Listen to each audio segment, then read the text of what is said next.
हजारीबाग संसदीय क्षेत्र के चुनाव का गौरवशाली इतिहास अपने कलम की स्याही से शब्दों को पिरोया है हमारे वर्ल्ड वाइड न्यूज के अतिथि संपादक विजय केसरी हजारीबाग। हजारीबाग लोकसभा संसदीय क्षेत्र में हुए चुनाव का एक गौरवशाली इतिहास रहा है। इस इतिहास से हम सबों को जरूर परिचित होना चाहिए। 1947 में देश को आजादी मिली थी। 26 जनवरी 1950 में लोकसभा भारत का संविधान पारित हो जाने के बाद 1950 में ही अंतरिम संसद का गठन कर लिया गया था। 1950 में हजारीबाग के ज्ञानी राम स्वाधीनता सेनानी को सांसद के रूप में मनोनीत किया गया था। बाबू राम नारायण सिंह स्वाधीनता सेनानी 1927 से लेकर 1946 तक केंद्रीय विधानसभा में छोटा नागपुर क्षेत्र का प्रतिनिधित्व करते रहे थे। 1946 में जब संविधान सभा का गठन हुआ था तब केंद्रीय विधानसभा को भंग कर दिया गया। केंद्रीय विधानसभा को सारे सदस्यों को संसद तौर पर मनोनीत कर लिया गया था। इसलिए बाबू राम नारायण सिंह संसद में स्वतः सांसद मनोनीत कर लिए गए थे। 1947 में देश की आजादी के बाद पहले प्रधानमंत्री के रूप में जवाहरलाल नेहरू ने शपथ लिया था। स्वाधीनता सेनानी बाबू राम नारायण सिंह केंद्रीय सत्ता की दिशा से काफी नाराज थे। उन्होंने 1950 में ही अखिल भारतीय कांग्रेस पार्टी की सदस्यता से इस्तीफा दे दिया था। तब वे देश के एक चौकीदार के रूप में अपनी भूमिका अदा किए थे।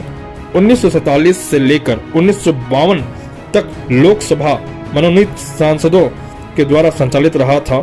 भारत का पहला आम चुनाव 1952 में संपन्न हुआ था। 1952 में हुए देश का पहला चुनाव हजारीबाग लोकसभा संसदीय क्षेत्र बाबू राम नारायण सिंह ने एक निर्दलीय उम्मीदवार के रूप में चुनाव लड़ा था।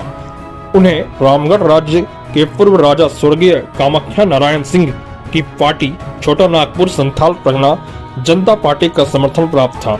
इस चुनाव में बाबू राम नारायण सिंह ने कांग्रेस पार्टी के उम्मीदवार स्वाधीनता सेनानी स्वर्गीय ज्ञानी राम 25,000 वोट से पराजित किया था।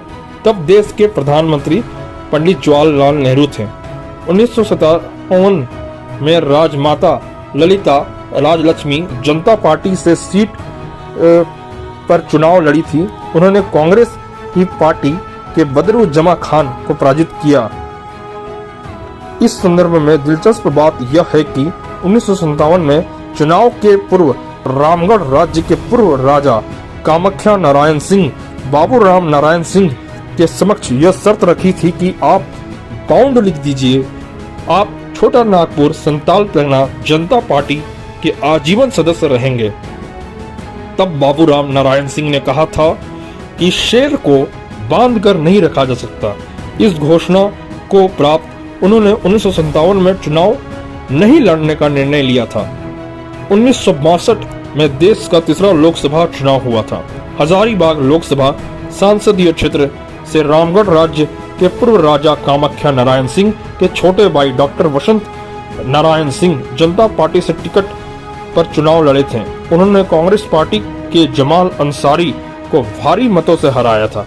तब भी देश के प्रधानमंत्री जवाहरलाल नेहरू ही थे। 1967 में देश का चौथा लोकसभा चुनाव संपन्न हुआ था। जनता पार्टी की ओर से डॉक्टर वसंत नारायण सिंह ने कांग्रेस पार्टी के नेता दामोदर पांडे को पराजित किया था। तब देश के प्रधानमंत्री श्रीमती इंदिरा गांधी थी। यहाँ यह लिखना जरूरी हो जाता है कि देश के पहले प्रधानमंत्री जवाहरलाल नेहरू का निधन 1964 में हो गया था। कुछ दिनों के लिए कार्यवाहक प्रधानमंत्री के रूप में गुलजारी लाल नंदा ने योगदान दिया था।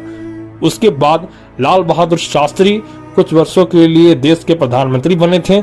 11 जनवरी 1966 को लाल बहादुर शास्त्री के अकस्मात निधन हो जाने पर इंदिरा गांधी देश की प्रधानमंत्री बनी थी। 1968 में हजारीबाग संसदीय क्षेत्र में हुए लोकसभा चुनाव में जनता पार्टी की ओर से मोहन सिंह ओबरॉय ने कांग्रेस पार्टी के राम नारायण शर्मा को हराया था। गौरतलब यह है कि मोहन सिंह ओबरॉय का हजारीबाग से कोई भी लेना देना नहीं था। मोहन सिंह ओबरॉय ग्रुप के मालिक थे। उन्होंने रामगढ़ राज्य के पूर्व राजा कामाख्या नारायण सिंह से चुनाव लड़ने का पेशकश किया था। मोहन सिंह ओबरॉय को मालूम था कि जनता पार्टी के टिकट पर आसानी से चुनाव जीतकर सांसद पहुंच जाएंगे, इसलिए उन्होंने हजारीबाग से चुनाव लड़ने का निर्णय लिया था। यह बात सही साबित हो गई थी। वे आसानी से यहां से चुनाव जीतकर दिल्ली संसद तक पहुंच गए थे। उन्होंने चुनाव जीतने के बाद दोबारा हजारीबाग की ओर रुख नहीं किया था।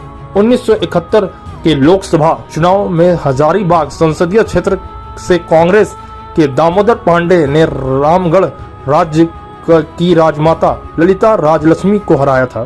तब देश की प्रधानमंत्री श्रीमती इंदिरा गांधी ही थी। इसी कालखंड में भारत पाकिस्तान युद्ध हुआ था। उस युद्ध में भारत विजयी रहा था। श्रीमती इंदिरा गांधी ने अपनी कूटनीति के तहत पाकिस्तान को बांग्लादेश और पाकिस्तान दो भागों में विभक्त कर दिया था। भारत पाकिस्तान के इस युद्ध में भारत ने अपना शानदार शौर्य प्रदर्शन किया था। तब और इंदिरा गांधी की जय जयकार चारों ओर हो रही थी। 1977 के लोकसभा चुनाव में हजारीबाग संसदीय क्षेत्र के जनता पार्टी की ओर से डॉक्टर वसंत नारायण सिंह ने कांग्रेस पार्टी के उम्मीदवार दामोदर पांडे को भारी मतों से पराजित किया था। यह चुनाव देश में लागू आपातकाल के बाद हुआ था। लोकनायक जयप्रकाश नारायण के नेतृत्व में इंदिरा गांधी की तानाशाही के खिलाफ देश भर में जबरदस्त आंदोलन हुआ था। देश में तमाम विरोधी पक्ष के नेताओं को जेल में डाल दिया गया था। 1977 के हुए लोकसभा चुनाव में केंद्र में जनता पार्टी की सरकार बनी थी। मोरारजी देसाई प्रधानमंत्री बने थे।